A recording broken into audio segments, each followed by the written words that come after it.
বিসমিল্লাহির রহমানির রহিম। আসসালামু আলাইকুম প্রিয় দর্শক, আজকে আমি বট রান্না করতেছি। সেই বট রান্নাটা আপনাদেরকে আমি দেখাইতেছি। আমি পানি ছাড়া বটটা আজকে রান্না করব। বটের মধ্যে যতটুকু পানি ছিল সিদ্ধ করানোর পর অতটুকু পানি দিয়ে ময় মশলা দিয়ে আমি বটটা রান্না করতেছি। যদিও আমি ময় মশলা দেওয়ানোর ভিডিওটা আমি দেখাইনি, যা তো এক হাতে আমি মোবাইল ধরে আর এক হাতে আমি রান্না করতেছি, সেক্ষেত্রে আমি ময় মশলা দেওয়াটা দেখাইনি। এক হাত দিয়ে নিজে নিজে ভিডিও করা আবার তরকারি ভালো করে কষানো এটা একটু সমস্যা হয়ে যায়, তার জন্য আর কি আমি ময় মশলা দেওয়াটা দেখাইনি। ঠিক আছে, এটা হচ্ছে বট।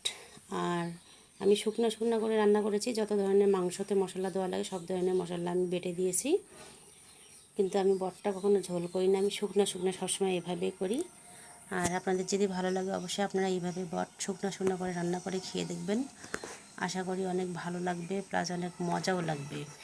আমি সবসময় এভাবেই পছন্দ করি। কেমন হয়েছে একটু জানাবেন। ভালো থাকবেন, সুস্থ থাকবেন। আসসালামু আলাইকুম।